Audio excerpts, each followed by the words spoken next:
masasabi mo ngayon? Nandito ka sa Jollibee. Salamat po, ma. Ang tagal ko lang di ba kumakain ng Jollibee. Amis ko.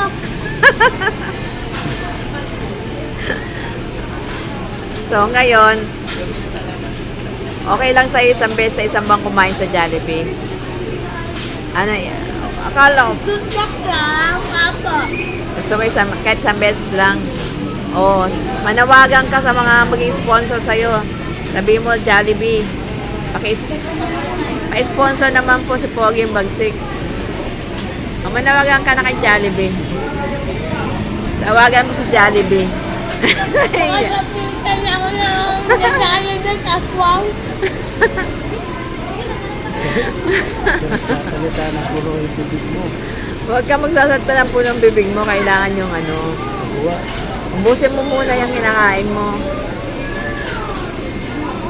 O, ano masasabi mo ngayon?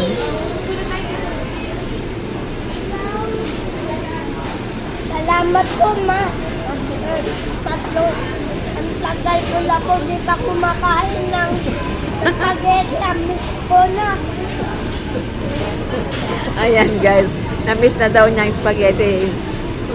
Ang tagal na daw niyang hindi nakakain spaghetti. Kaya ayan, shout out guys. Maraming salamat po. Sana mabigyan niyo ng pansin si Pogi Bagsik ng Jollibee. Para ma-sponsora naman ng Jollibee si Pogi Bagsik. Para kahit once in naman, magkaroon, makakain siya ng Jollibee. And thank you and please subscribe my vlogs. Thank you so much.